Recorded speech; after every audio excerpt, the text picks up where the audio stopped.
Alongside Trevor Scales, I'm David Lowe. We've got our analyst, Sam Acho, and the coach, Herman Edwards, here to talk about it.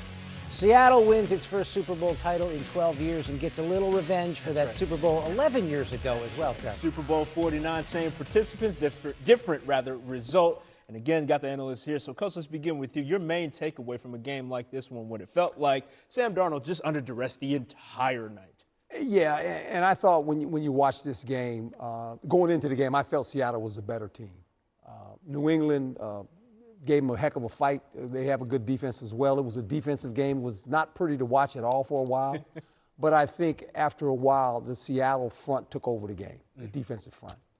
They put a lot of pressure on this young quarterback, May. Yes. Didn't let him run a lot like he did against Denver in previous teams. Kept him in the pocket, made him throw the football. And I just thought the turnovers, obviously, were a big factor in this game. And at the end, they ran the ball a little bit better, Seattle. They were able to run the ball to protect Sam Darnold. And they ended up winning a Super Bowl. How about that? Yeah, and Sam, like the formula felt simple. Lean on the run game that you have and let Sam just complete the balls that he needed to. Yeah, but I want to go back to just the defensive performance by Seattle. It was brilliant. All we've seen really all season long from Seattle has been rushed with four. But what did we see this game? We saw a lot of blitz, a lot of pressure. Devin Witherspoon, a corner, was living in the backfield. And so Mike McDonald did an outstanding job of showing something different than he showed really all playoffs and all season. Seattle's one of the lowest teams when it comes to blitzing, yet this game, there was different players come from different positions. And I think basically it got in Drake May's head. I mean, he did not have one of his better games. He was rushed. He seemed like he was speeded up, and it affected him. Like, he wasn't good. It got better in the fourth quarter when things were sort of out of hand and he had to cut it loose. No, that is right. I mean, when you watched him play. But through the playoffs, when I watched him play, his whole idea of playing quarterback was I can't turn the ball over. Mm-hmm. And he played that way. And against Denver, he really didn't want to turn over. He just ran. Well, he made a couple runs this game, but Seattle made him throw it. They made him sit in the pocket. If you can beat us throwing, you can win. That was not the case against this good defense. And Sam, like it felt like in that first half, to your point, there were a bunch of exotic looks thrown out there from the pressure standpoint. But by the time they got into that second half, it was just rush forward. And now all the pictures look even more confusing for Drake May. That's true. So it's one thing when you can win with blitzing. It's another thing when you can win just rushing four people. Byron Murphy was in the backfield. Derek Hall in the backfield. I mean, everyone on that defense got a chance to eat. And as a defender, there's no better place to be when you know the offensive lineman in front of you is going to be unable to block you. Will Campbell, the left tackle, struggled. Jared Wilson, left guard, struggled. I mean, all across the offensive line, it was almost like a mismatch from everybody on that defensive line position for Seattle. And so, yes, early in the game, we saw a lot of pressure, a lot of blitzing. But then as the game went on, they went back to their four-man rush, their bread and butter. And they once again took advantage of the left side of the Patriots offensive line. A couple rookies over there. And they just did not hold up against a really good Seattle defense. And we've seen this all postseason with the Patriots. They managed to keep winning. But Drake May sacked 5 times at least in every one of those games, and again sacked a lot tonight. Six tonight. You sacked 6 tonight, and right? It probably was going to be 7, but that was a pick 6 for the touchdown. And 7 quarterback hits. So he felt the pressure.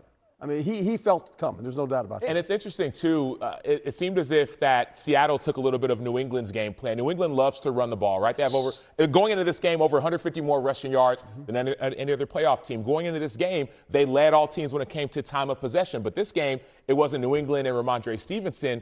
It was Kenneth Walker running the ball. What was it, 135 rushing yards? I mean, it felt as if the field was tilted downhill every time he had the ball in his hands. And so Kenneth Walker really stood up. 5'9", 212, not the biggest guy, but he's perfect for that outside zone scheme. And we're still waiting to hear who the MVP is, but a lot of us think it's Kenneth Walker. Either him or Michael Dixon. The fans might be kicking themselves right about now, and I understand why. But I digress because, Sam, when you look at the stat line, 19 for 38, just barely over 200 yards, a touchdown.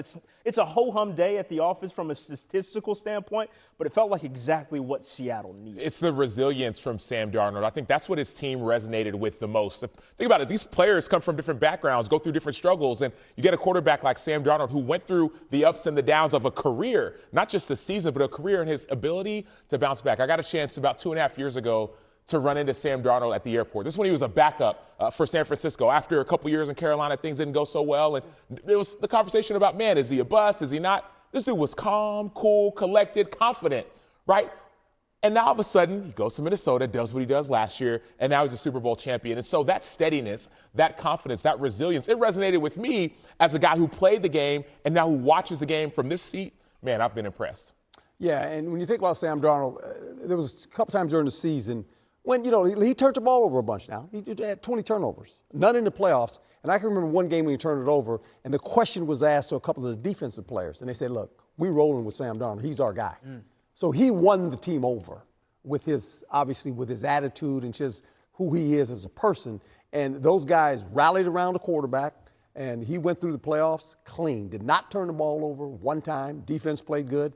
This is how Seattle plays. This is why they won a Super Bowl. It's such a great story. I think a lot of us can identify with what Sam Darnold has been through. And whether you're rooting for the Patriots or the Seahawks or you have no horse in the race, you were kind of pulling a little bit for Sam Darnold to get this because it's such a nice way. Just 28 years old, third overall pick in 2018. And now here he is in his prime on a great team. Who knows where it's going from here, but just a really nice moment for Darnold. And just one point, Trevor, you mentioned somewhat of a ho-hum stat line, and sometimes that's all you need.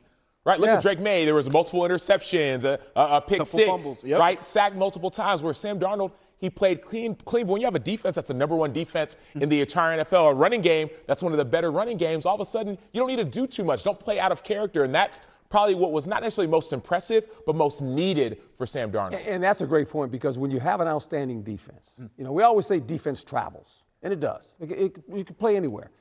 What a good defense allows you to do is this offensively. You don't feel like if it's a 12-possession game or a 14-possession game, every time I possess the ball, I got to score. You don't really have to score because the defense keeps the game close. They never let the game get away from you. So as a quarterback, you're pretty comfortable. Like in golf, like we play golf at times. You hit one, you hit one out of bounds and you go, oh, boy. Well, if you make an error with this defense that Seattle has, you throw an interception, you fumble the ball, hey, don't worry about it. No points go on the board. So you feel better as a quarterback, right? And that's what it allows Sam Darnold to do. Turn it over 20 times. Think about that. They're in the Super Bowl, went through the playoffs, not a single turnover. It just, sometimes you got to get up and down, to use your golf analogy. When you're in trouble, find a way to just get up and get right Don't back. make double bogeys, just make bogeys. I would say this, Trevor, because I don't play golf, right? But I play a lot of special teams. And, we have to give some credit as well to Michael Dixon and that special teams unit of Seattle. Okay, flipping that field. Flipping the field. I mean, there was that very last punt, right? It was 11 up, all-out pressure. Dixon had to get it off quickly. The ball lands at the 6-yard line, inside the 10. There were 2 other punts where the ball lands inside the 5. That's one thing that no one talks about. The hidden yardage in football. Yes, defense. Yes, running game. Yes, offense. Yes, play clean. But, man, that hidden yardage, that's what the game is all about. But, Coach, that almost feels like a testament to Mike Macdonald and the operation that he has run throughout Seattle this entire season. That feels as though it was just a sort of, to borrow a term coined by the Patriots back in the day, they do their job. And it's just a very efficient approach week in and week out for that team. Yeah, and look, Coach comes out of the tree of the Ravens. And so he understood, look, we're going to play defense. The players do, when they made him the head coach, hey, when you're the head coach on one side of the ball, you know you're going to be strong on defense.